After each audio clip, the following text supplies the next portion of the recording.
16 de outubro de 1946, prisão de Nuremberg, Alemanha.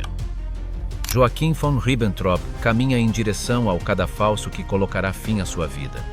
Ele foi o ministro das Relações Exteriores de Hitler, ajudou a planejar a Segunda Guerra Mundial e colaborou ativamente com o Holocausto.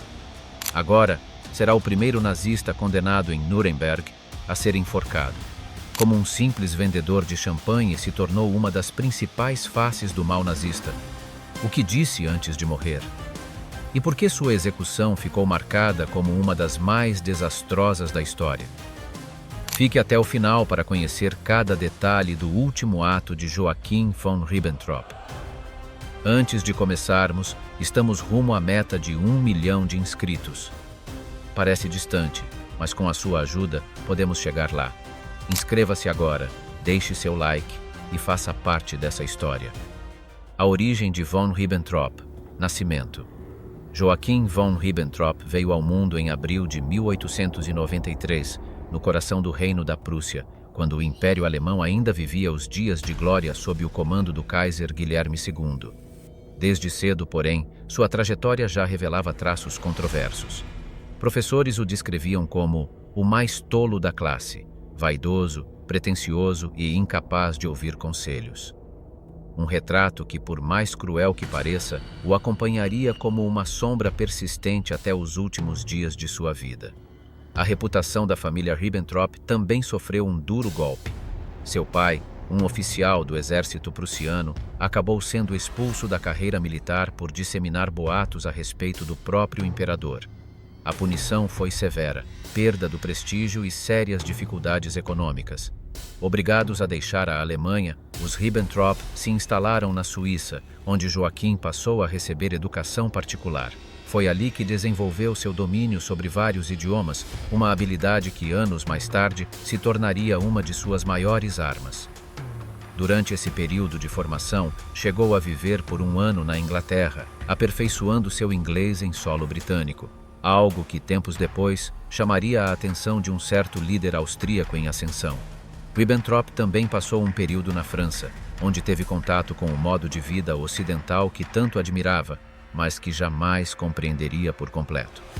Aos 18 anos, em 1911, iniciou sua vida profissional como escriturário em uma empresa alemã de importações em Londres. Impaciente e ambicioso, logo abandonou o cargo e partiu para o Canadá, onde experimentou uma realidade muito distinta. Trabalhou na construção civil carregando pedras e cimento, enquanto sonhava com uma carreira mais grandiosa. No entanto, o destino interveio quando, em 1914, a Primeira Guerra Mundial explodiu na Europa. Ribbentrop retornou imediatamente à Alemanha e se alistou no exército imperial. Durante o conflito, combateu tanto nas trincheiras do fronte ocidental quanto nos campos do leste europeu.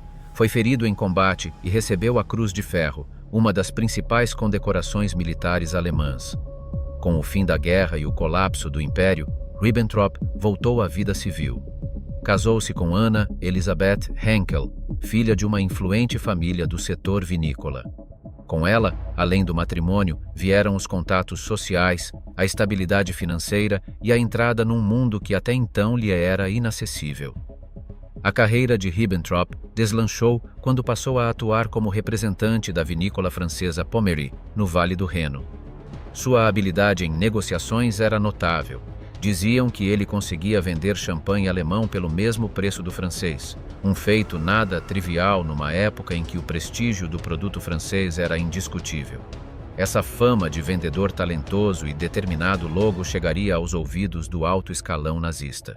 Em 1928, um encontro aparentemente corriqueiro mudaria o rumo de sua vida, e, em parte, o da própria Europa. Foi apresentado a Adolf Hitler com a frase: "Este é o homem capaz de vender champanhe alemão como se fosse francês." Hitler, sempre atento a pessoas que pudessem ser úteis em sua jornada rumo ao poder, ficou intrigado com a segurança e a habilidade social de Ribbentrop. Aquela reunião, informal à primeira vista, selaria o destino de milhões. Em 1º de maio de 1932, formalizou sua adesão ao Partido Nazista. Assim começava sua rápida e inesperada ascensão no interior do regime, apoiada não por ideologia profunda, mas por outras razões, como veremos a seguir. Um oportunista político, muitos que conheciam Joachim von Ribbentrop ficaram atônitos ao vê-lo tão envolvido com o partido nazista, especialmente com seu viés abertamente antissemita. Ele jamais havia demonstrado qualquer hostilidade contra os judeus antes. Na verdade, suas ideias políticas eram vagas, quase inexistentes. Para muitos, Ribbentrop era a personificação do oportunismo, alguém sem convicções verdadeiras, guiado apenas pela ambição pessoal. Os membros mais antigos do partido não escondiam sua aversão. Desconfiavam dele, e com razão. Joseph Goebbels, o ministro da propaganda, registrou em seu diário uma frase cortante. Ribbentrop comprou seu nome, casou-se com o dinheiro e trapaceou até alcançar um cargo. Sua ascensão, aos olhos dos veteranos nazistas, era artificial, movida mais por bajulação do que por mérito ou lealdade ideológica. Mesmo assim, Ribbentrop contava com uma vantagem crucial. Havia conquistado a confiança de Adolf Hitler. O Führer gostava dele. Sempre que podia, dava atenção às suas palavras, mesmo quando outros o ignoravam ou zombavam de sua ignorância em política. E foi aí que Ribbentrop revelou seu maior talento. Ele soube exatamente como agradar Hitler. Enquanto muitos líderes do partido expressavam hesitações, dúvidas ou análises complexas, Ribbentrop era direto e inflado de convicção. Ele absorvia as palavras de Hitler como verdades absolutas e as repetia com intensidade ainda maior. Tornou-se o eco amplificado do Führer. Um episódio se tornou lendário. Quando Hitler dizia cinza, Ribbentrop respondia preto, preto, preto, como se quisesse ser sempre mais radical, mais entusiasmado, mais nazista do que o próprio chefe. O próprio Hitler reconhecia isso, dizendo: com Ribbentrop tudo se torna mais simples. Ele é sempre tão radical. Enquanto os outros vêm até mim cheios de dúvidas e cautelas, Ribbentrop chega explodindo com ideias. Eu não preciso nem falar. Era o conselheiro ideal para um ditador. Alguém que não apenas dizia sim, mas multiplicava o entusiasmo e a convicção com que o sim era dito. Foi esse comportamento que lhe abriu as portas do Ministério das Relações Exteriores, onde sua lealdade cega o levou a chefiar um aparato de quase 300 pessoas. Organizou eventos, atraiu jornalistas e cultivou a imagem de Hitler como um líder visionário. Tornou-se um elemento central na engrenagem da propaganda internacional do regime. Em agosto de 1936, como reconhecimento de seu papel, foi nomeado embaixador da Alemanha em Londres. Sua missão era delicada: evitar que o Reino Unido interferisse nos planos expansionistas de Hitler, especialmente nas futuras agressões territoriais que se avizinhavam. Mas Ribbentrop era um diplomata completamente despreparado. Cometeu erros absurdos, como o famoso episódio em que cumprimentou o rei George VI com a saudação nazista, quase empurrando o monarca que apenas estendia a mão para um aperto formal. Mandou instalar guardas da SS em frente à embaixada alemã e passou a circular por Londres em carros oficiais decorados com suásticas, atitudes que chocaram profundamente os britânicos e causaram desconforto nas esferas diplomáticas. Mesmo assim, levava uma vida luxuosa na capital inglesa, frequentava os círculos da nobreza, hospedava-se nos melhores hotéis e fazia questão de exibir sua importância. Mas o desprezo dos britânicos e o isolamento diplomático que enfrentava o tornaram cada vez mais hostil à Inglaterra. O que começou como frustração pessoal, logo se transformaria em uma convicção sombria. Pois foi em Londres, entre festas pomposas e gafes embaraçosas, que Ribbentrop começou a desenvolver um ódio profundo pela Grã-Bretanha, um ressentimento que moldaria de forma decisiva suas ações futuras. O ministro das Relações Exteriores, os Pactos.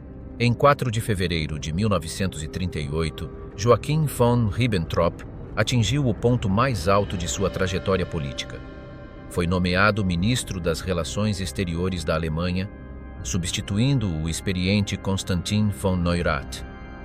A partir daquele momento, a política externa do Terceiro Reich entrava numa nova fase, mais agressiva, mais ideológica e perigosamente inclinada para o confronto militar.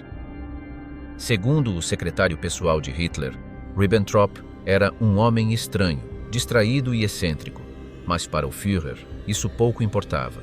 O que realmente contava era sua lealdade absoluta e sua disposição em transformar ideias radicais em ações concretas. Sua nomeação foi mais do que simbólica. Marcou o início de uma diplomacia orientada não pela busca da paz, mas pela preparação meticulosa para a guerra. Ribbentrop abraçou esse papel com fervor. Trabalhando lado a lado com Hitler, tornou-se o rosto das negociações com França e Reino Unido.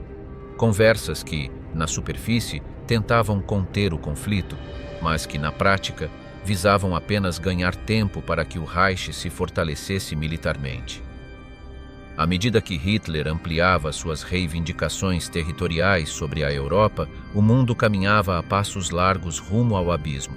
Coube a Ribbentrop suavizar o discurso, manipular as aparências e firmar acordos que dessem legitimidade às futuras agressões. Mas sua verdadeira missão era outra: abrir caminho para o expansionismo nazista. Foi nesse espírito que, em agosto de 1939, Ribbentrop protagonizou um dos episódios mais controversos da história diplomática do século XX, a assinatura do Pacto de Não Agressão Germano-Soviético, mais conhecido como Pacto Molotov-Ribbentrop. O tratado, que unia dois inimigos ideológicos irreconciliáveis, o comunismo soviético e o nazismo alemão, causou espanto no mundo inteiro. Às escondidas, o acordo previa a partilha da Polônia e de outras regiões do leste europeu entre as duas potências. Supostamente válido por 10 anos, o pacto era, na verdade, um cálculo frio de conveniência mútua. Ribbentrop, com sua habitual autoconfiança, acreditava ter enganado Stalin. Via o pacto como uma vitória pessoal, uma obra-prima de sua habilidade diplomática. Mais do que isso, estava convencido de que França e Reino Unido jamais arriscariam uma guerra por causa da Polônia. Era um erro de cálculo monumental. Quando Hitler ordenou a invasão polonesa, em 1º de setembro de 1939, a resposta dos aliados foi imediata. França e Reino Unido declararam guerra à Alemanha. A Europa mergulhava, mais uma vez, no caos. O tratado que levava o nome de Ribbentrop não trouxe a paz prometida, mas sim o início da Segunda Guerra Mundial. E o orgulho que ele sentia por seu suposto feito logo se transformaria em vergonha histórica. Mesmo após esse fracasso, Ribbentrop permaneceu como figura central do esforço diplomático nazista. Tornou-se uma espécie de missionário da guerra, tentava convencer países neutros a se aliarem ao eixo, arquitetava divisões territoriais, criava governos títeres e ajudava a estender a sombra do Reich pelos Balcãs. Um de seus feitos foi apoiar a criação do Estado Independente da Croácia, comandado pelo regime fascista e brutal dos Ustaša, um aliado que perpetrou massacres sistemáticos em nome da pureza nacional. Em setembro de 1940, Ribbentrop viajou ao Japão para firmar mais um pacto, agora com o objetivo de garantir um parceiro estratégico no Oriente. A assinatura do Pacto Tripartite entre Alemanha, Itália e Japão foi mais um passo na militarização global do conflito. Pouco depois, mentiu descaradamente ao ministro soviético Vyacheslav Molotov, dizendo que o eixo visava os Estados Unidos e não a União Soviética. Uma artimanha que custaria milhões de vidas. Apesar do desprezo que muitos líderes estrangeiros nutriam por ele, inclusive Benito Mussolini, que o considerava desonesto e traiçoeiro, Ribbentrop continuava contando com a confiança inabalável de Hitler. Mesmo dentro do próprio regime, muitos já viam sua influência com ceticismo, mas o Führer ainda o considerava indispensável. E há uma ironia amarga nessa trajetória. Apesar de ser o arquiteto do pacto com Stalin, Ribbentrop foi contra a decisão de romper esse acordo. Quando Hitler anunciou a Operação Barbarossa, a invasão da União Soviética, o chanceler nazista tentou argumentar. Talvez visse isso como o colapso de sua maior conquista diplomática, mas, como era de se esperar, sua resistência foi breve.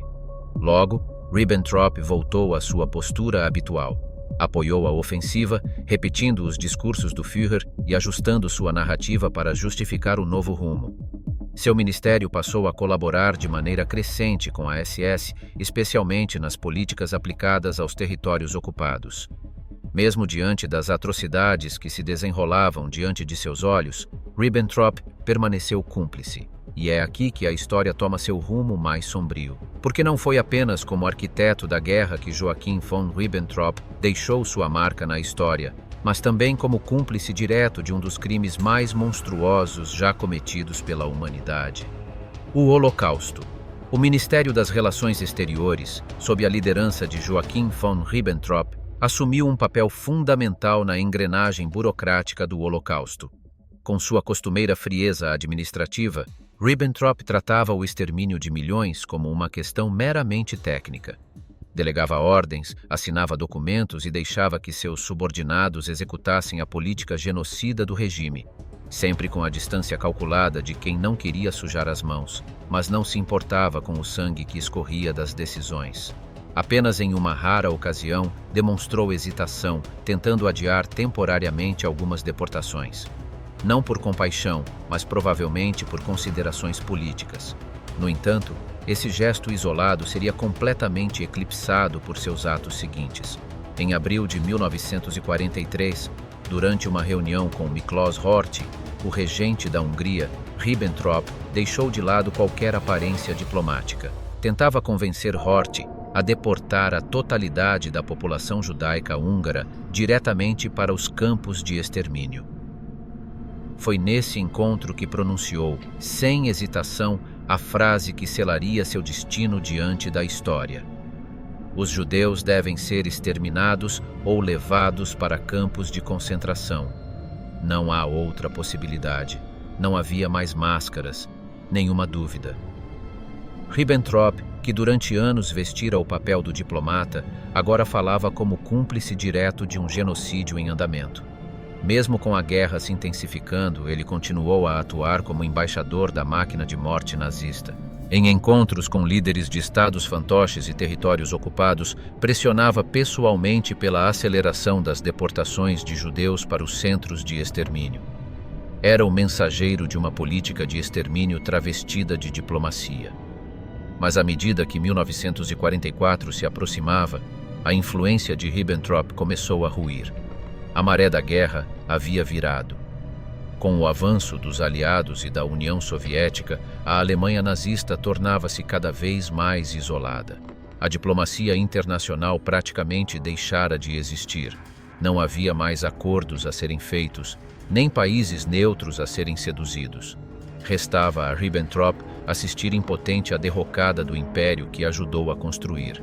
Mesmo Hitler, outrora entusiasta de sua presença, passou a evitá-lo. Demonstrava tédio, impaciência e desinteresse pelo ministro das Relações Exteriores. Dentro da máquina de poder nazista, Ribbentrop era agora visto como irrelevante, um eco distante de um regime que desmoronava por dentro. Ao mesmo tempo, passou a entrar em atrito com outros membros da cúpula nazista. Sua arrogância, já insuportável em tempos de glória, tornava-se ainda mais irritante nos momentos de crise. E o cerco se fechava. Quando, em julho de 1944, um grupo de oficiais alemães tentou assassinar Hitler com uma bomba plantada na Toca do Lobo, Ribbentrop foi imediatamente cercado de suspeitas. Muitos dos conspiradores pertenciam ao próprio Ministério das Relações Exteriores. Mas ele nada sabia sobre o complô. Ainda assim, tão logo Hitler sobreviveu à explosão, Ribbentrop se apressou em provar sua lealdade. Colaborou ativamente com a SS para identificar e denunciar os conspiradores em seu ministério, que logo seriam presos, torturados e executados. Tentava desesperadamente se manter útil aos olhos do Führer. Foi durante esse período que Hermann Göring, furioso com sua presença e com o oportunismo descarado, explodiu em insultos. Diante de oficiais e subordinados, vociferou: "Você é apenas um sujo vendedor de champanhe." Aquela frase, embora dita em fúria, capturava com precisão o que muitos dentro do alto escalão nazista sempre pensaram sobre Ribbentrop. Um arrivista, um impostor, um adulador ambicioso que usara o partido como trampolim para o poder e que agora, com o Reich em chamas, se agarrava a qualquer resquício de autoridade. Mas a ruína definitiva ainda estava por vir. O que está achando do conteúdo até aqui? Já se inscreveu no canal? Aproveite para deixar o seu gostei e ativar o sininho das notificações. Assim você garante que não vai perder os próximos vídeos. Quer apoiar o nosso trabalho? Comente aí embaixo. Quero mais histórias. Isso mostra que conteúdos como este são importantes, nos ajuda a alcançar mais pessoas e nos motiva a continuar produzindo vídeos assim. Tudo pronto? Então vamos descobrir juntos qual foi o destino de Joachim von Ribbentrop. A queda de von Ribbentrop, o fim do Terceiro Reich. Quando a Batalha de Berlim teve início e o Exército Vermelho avançava impiedosamente pelas ruas em ruínas da capital alemã, o tão propagandeado Terceiro Reich, que segundo Hitler deveria durar 1000 anos, chegava ao seu desfecho melancólico após apenas 12 anos de violência, delírios de grandeza e destruição. Diante da derrota inevitável, Adolf Hitler optou pelo desfecho que mais temia, o suicídio. Enclausurado em seu bunker, tirou a própria vida em 30 de abril de 1945, deixando para trás um império em colapso e seguidores desnorteados. Entre eles estava Joachim von Ribbentrop, o ministro das Relações Exteriores, que tentava desesperadamente manter alguma relevância. Com o suicídio do Führer, um governo provisório foi estabelecido sob o comando do almirante Karl Dönitz. Ribbentrop, fiel até o último segundo, tentou garantir um posto nesse novo gabinete, mas foi prontamente rejeitado. Nem mesmo no estertor do regime, quando qualquer ajuda poderia parecer valiosa, havia espaço para o antigo vendedor de champanhe. Seu tempo havia acabado. Poucos dias antes, no dia 20 de abril, estivera presente na celebração do último aniversário de Hitler, um encontro sombrio marcado por rostos cansados e derrotados. 3 dias depois, buscou uma nova audiência com o Führer. Desta vez, foi barrado. Hitler, agora trancado em sua fortaleza subterrânea, recusou-se a recebê-lo com frieza brutal.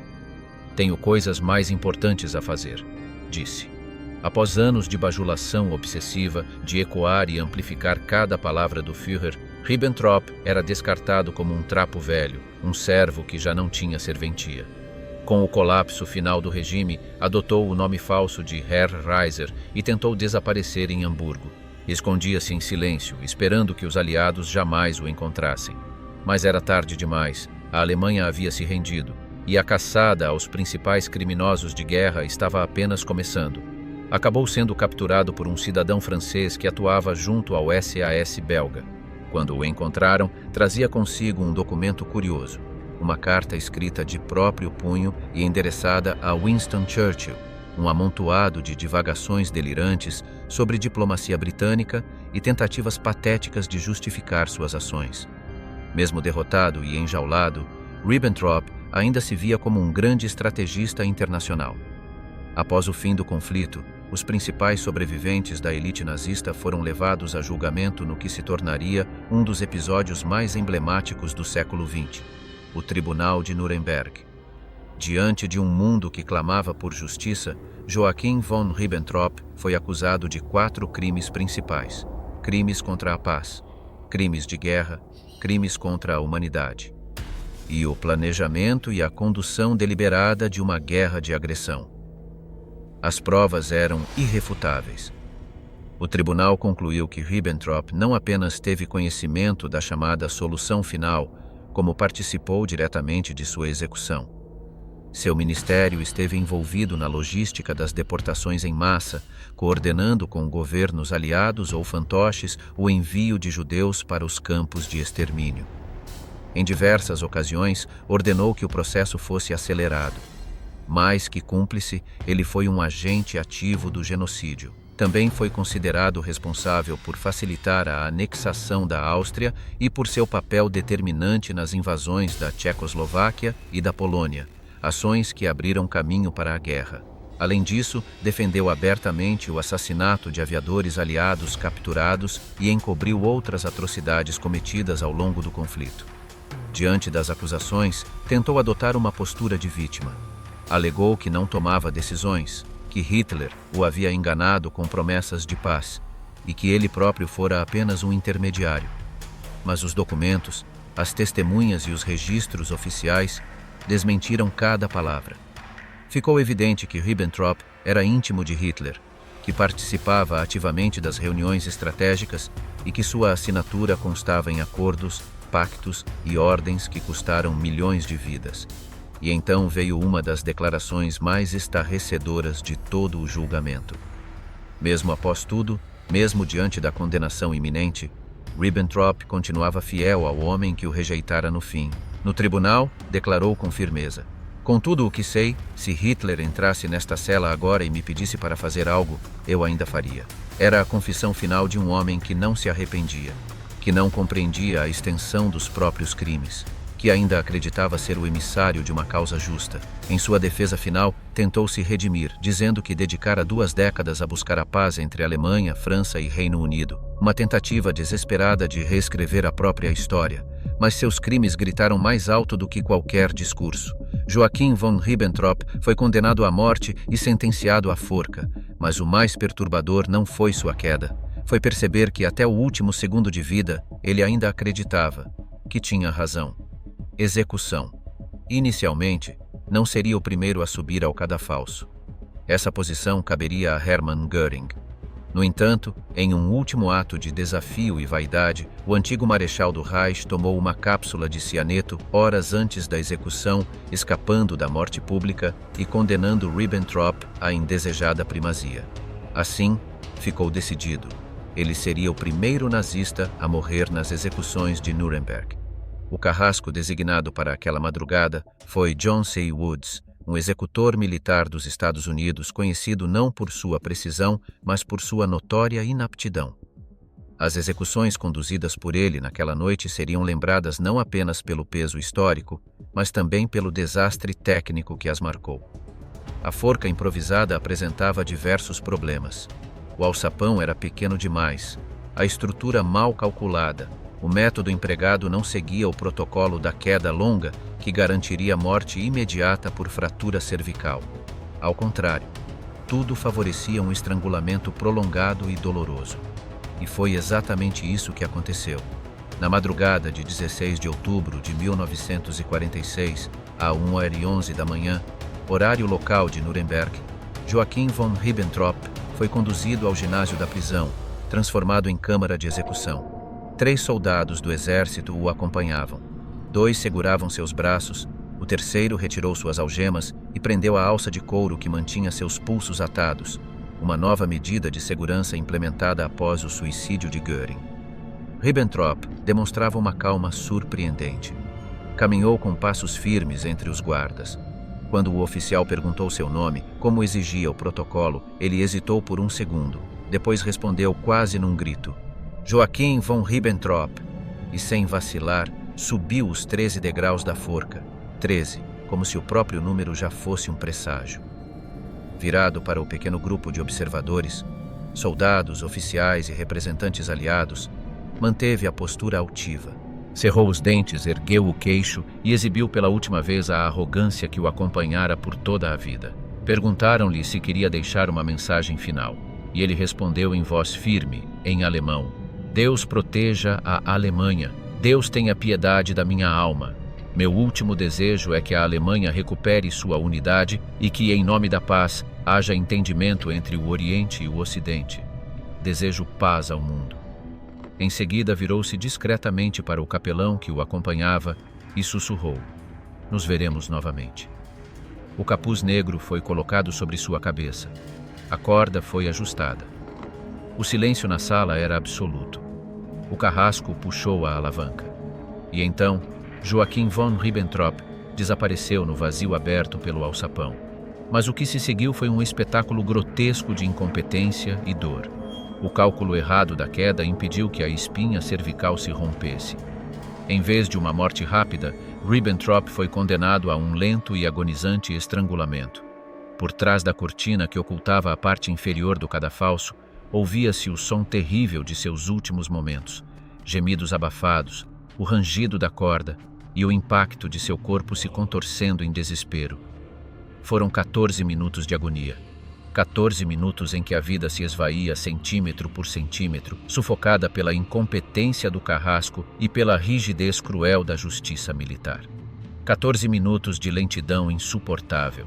assistidos em silêncio por aqueles que esperavam uma punição firme, mas talvez não tão brutal. Ao final, Ribbentrop estava morto. A justiça fora feita, ainda que de forma desajeitada e implacável. Seu corpo, pendurado na escuridão, era o retrato final de um homem que viveu pelo poder, serviu à tirania e morreu pela monstruosidade que ajudou a erguer. Legado e reflexão. Podemos dizer que Joachim von Ribbentrop foi, em sua origem, apenas um vendedor de champanhe que, com habilidade e oportunismo, conseguiu conquistar a confiança de Adolf Hitler e ascender rapidamente a um dos cargos mais altos do regime nazista. No contexto dos planos expansionistas de Hitler, Ribbentrop assumiu uma posição central, enfrentando uma das tarefas mais delicadas e decisivas dentro da hierarquia do Terceiro Reich. Porém, ele não foi apenas um bajulador vazio ou um incompetente servil.